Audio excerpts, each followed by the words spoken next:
Hello guys, welcome back to my YouTube channel. आज की video हम लोग बात करने वाले हैं कुछ ऐसे वल्नरेबिलिटी के बारे में जो काफ़ी कॉमन पाया जाता है। ये वल्नरेबिलिटी होती कैसे है?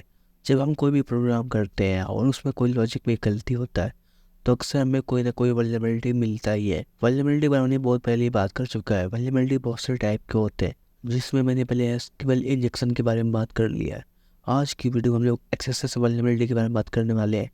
एक्सेस बोले या क्रॉस साइट स्क्रिप्टिंग वल्नरेबिलिटी बोलते हैं, दोनों एक ही होते हैं। और मैंने आपको पहले ही लिंक दे दिया है कि अगर आपको प्रैक्टिस करना है अवेलेबिलिटी के बारे में तो आप किस वेबसाइट पे जा सकते हैं। तो रिपोर्ट स्वीकर करके एक होता है वेबसाइट, जैसे कि आप देख सकते हैं क्रॉस साइट स्क्रिप्टिंग है। और इसमें 3 टाइप के होते हैं स्क्रिप्टिंग: रिफ्लेक्टेड, स्टोर और डॉम बेस। तो अगर हम एक्सेस की बात करें, एक्सेस क्या होता है? जब भी किसी इनपुट टाइप का हम लोग प्रोग्राम लिखते हैं, जैसे कि HTML में क्या करते हैं, हम लोग कोई सा भी इनपुट लेते हैं तो उसमें कोई है तो यूजर नेम होता है, पासवर्ड होता है या कोई फॉर्म भरते हैं, उस पर इनपुट लेते ही है। तो ये जो एक्सेस अवेलेबिलिटी होता है अक्सर हमें उसी में देखा जाता है, इनपुट फील्ड में या किसी डोमेन पे, URL पे हमें देखा जा सकता है।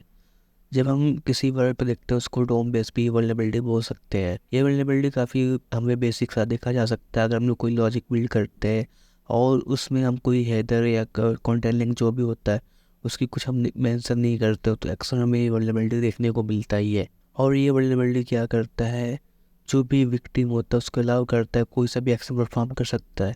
वो चाहे तो किसी भी यूजर के बिना लॉग इन कर देख सकता है। यानी कि जैसे मान लो इंस्टाग्राम का, अगर उसमें हमें एक्सेस वल्नरेबिलिटी मिलता है तो हम लोग बिना लॉगिन किए उसको यूज़र को हम लोग देख सकते हैं। अगर उसकी हमें डाटा को देख एक्सेस करना है, देखना है तो हम लोग इस वल्नरेबिलिटी से उसको देख सकते हैं। जैसे कि हम लोग देख सकते हैं यहाँ पर इतने टाइप्स होता है एक्सेस अटैक कैसे होते हैं।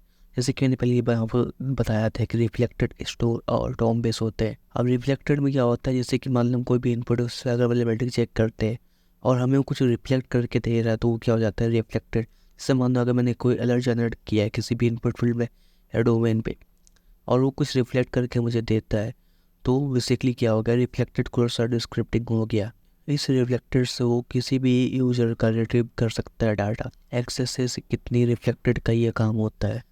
और स्टोर में क्या कर सकता है इस क्रॉस साइट स्क्रिप्टिंग में, और स्टोर क्रॉस साइट स्क्रिप्टिंग में क्या कर सकता है टाइगर, अगर इसको कोई वल्नरेबिलिटी मिल जाता है सपोज क्रॉस स्क्रिप्टिंग स्टोर वाला, तो वो क्या कर सकता है, सर्वर से भी कोई सा भी डाटा वो भेज सकता है।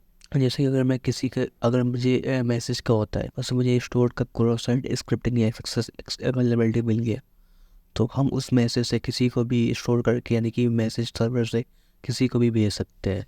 हमें पता है कि जावास्क्रिप्ट में क्लाइंट साइड प्रोसेस होता है। अगर मान लो उसमें कुछ हमें डॉम बेस का वल्नरेबिलिटी पा के तो हम इस इनपुट से कोई सा भी एसक्यूएल क्वेरीज ला सकते हैं, जैसे कि या फिर हम कोई एक एलिमेंट आईडी जो होता है उससे हम किसी भी वैल्यू को एक्सेस कर सकते हैं डॉम बेस वल्नरेबिलिटी से। अब इसका इम्पैक्ट क्या हो सकता है? इसका इम्पैक्ट एक तो ये हो सकता है कि वो यूजर का मतलब कि एक्सेस ले सकता है। अगर रिफ्लेक्ट होता है तो क्या कर सकता है, रिट्रीव कर सकता है, यानी कि जो भी डाटा है उसका रिफ्लेक्ट करके वो वहाँ पे सर्विस उसको दे सकता है।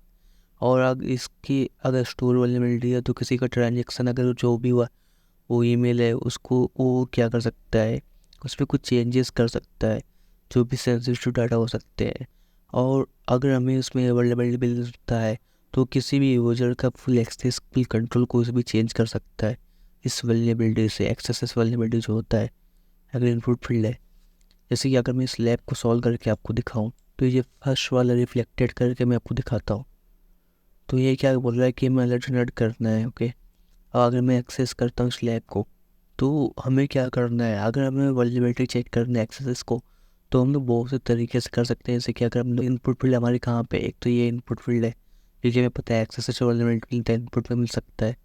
और कहीं पे हमें इनपुट ऐसा कुछ दिख नहीं रहा है कि जिससे कि हम लोग देख सकते हैं। तो एक ही इनपुट फील्ड है ये यहाँ पे है। मान लो यहाँ पे इससे मैंने सर्च किया है ये, अभी क्या करता है कुछ रिफ्लेक्ट करके दे देगा।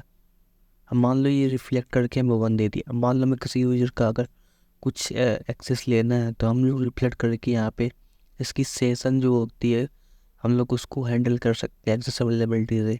और उस पर जो भी कंट्रोल करना चाहते हैं कंट्रोल कर सकते हैं। देख सकते हैं हमारे यहाँ पर लैब सॉल्व हो चुका है। अगर हम स्टोर अवेलेबिलिटी की बात करें, स्टोर अवेलेबिलिटी की बात कर रहे हैं तो इसमें क्या बोल रहा है, लैब कर्नल इसमें बोल रहा है कि स्टोर का अवेलेबिलिटी वो उसमें एग्जिस्ट करता है। और इसमें हमें अलर्ट करना है ब्लॉग पोस्ट भी, इस लैब को एक्सेस करके देखते हैं। अगर हम किसी वेबसाइट पर अगर हम लोग देखना चाहते हैं उसमें क्या अवेलेबिलिटी है, तो हमें इनपुट में काफ़ी मतलब कि ये नहीं हो सकता कि हम लोग सीधा ही करें तो उसको वहाँ पे हमें अवेलेबिलिटी मिल जाए। जैसे कि मैंने यूनिफॉर्म सिविल कोड के गवर्नमेंट के साइट पे मैंने जब वल्नरेबिलिटी टेस्टिंग किया था, तो मुझे उस पर एक्सेस वल्नरेबिलिटी मिला था। तो जो भी इनपुट फील्ड था, तो इनपुट फील्ड में मुझे सीधा ज़्यादा तो मिला नहीं था। जब मैंने फॉर्म सबमिट किया, फॉर्म सबमिट करने के बाद मुझे यहाँ इसके URL में यहाँ पे था। जब मैंने इसके यहाँ पे अलर्ट का जनरेट किया था स्क्रिप्ट चला के, तब उसके बाद मुझे इस URL पे जाके उसकी मिला था एक्सेस वल्नरेबिलिटी को। वो मुझे वेबसाइट मिल नहीं रहा है, वरना मैं आपको वो दिखा देता। तो अगर हम इस वल्नरेबिलिटी की इस पे पेज पे बात करें, तो इस ब्लॉग में हमें पहले सबसे पहले क्या करना होगा, इनपुट फील्ड को देखना पड़ेगा। इनपुट फील्ड अभी जैसे मुझे कहीं दिख नहीं रहा है, यहाँ पे सर्च का भी कहीं पे नहीं है। तो हम लोग क्या कर सकते हैं, किसी पोस्ट पर देखते हैं कि यहाँ पे कहीं पे यहाँ इनपुट, तो यहाँ पे देख सकते हैं कमेंट का है। अब हम लोग कमेंट क्या कर सकते हैं, कुछ भी कर सकते हैं। मतलब हमने स्क्रिप्ट का कर दिया, अलर्ट कर देते हैं, और यहाँ पे कुछ भी अपना नाम दे देते हैं, ईमेल कुछ भी दे देते हैं, travel.com। अब इसको करते हैं पोस्ट कमेंट, क्या हमें अवेलेबिलिटी मिल सकता है क्या, तो gmail.com, मतलब कि हम सीधे नहीं लिख सकते, इसमें हमें पूरी फॉर्मेट भी लिखना पड़ेगा। अब देखते हैं, तो देख सकते हैं यहाँ पे हमारा ऐप सॉल्व हो गया, और क्या हो गया, स्टोर हो गया। तो ये भी काफ़ी अवेलेबिलिटी था यहाँ पे। अब यहाँ पे हमें क्या बोला, डॉम का अवेलेबिलिटी है जिसमें सिंक कर न्यू लोकेशन और सर्च। ओके, मुझे कुछ स्लाइड कराना है, अलर्ट करा सकते हैं। ओके, तो यहाँ पे हम कोई सा भी यहाँ पे टैग चला सकते हैं, कोई जरूरी नहीं कि हम यहाँ पे इसको चलाएं। हो सकता है यहाँ पे कोई क्या हो सकता है, इंस्पेक्ट करेंगे इसको कोड को हम लोग, इस सर्च फील्ड को। तो हो सकता है कि बैकएंड में कहीं ना कहीं ये मतलब टैग हमारा बंद नहीं है, दे सकते हैं। अगर हमारा टैग बंद नहीं है, तो हम लोग क्या कर सकते हैं, इसको यहाँ पे अपने कोई टैग बंद करके कोई दूसरी चला सकते हैं। जैसे कि मैंने यहाँ पे टैग बंद कर दिया और यहाँ पे एक नया टैग चलाते हैं इमेज टैग का, और उसमें कुछ रिलोड कर देते हैं इमेज, अगर हमारा एग्जिस्ट करता है। और जब भी ये लोड हो, उस पर हम क्या करते हैं, अलर्ट करवा देते हैं। मान लो कुछ हमें अगर हम बैकएंड से कुछ मंगा दे, तो उसको चीज़ को अलर्ट करवा सकते हैं। तो मैं भी क्लियर सी बंद कर रहा हूँ, अब देखता हूँ।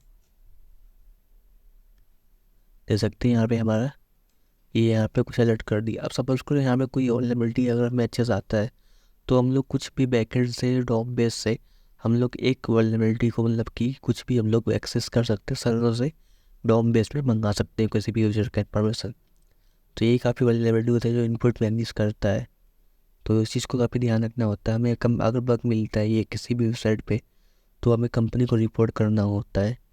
तो आपको क्या करते हैं, आपको कुछ पैसे भी देते हैं। तो आज की वीडियो में बस इतना ही, मिलते हैं अगली वीडियो में। Thanks for watching.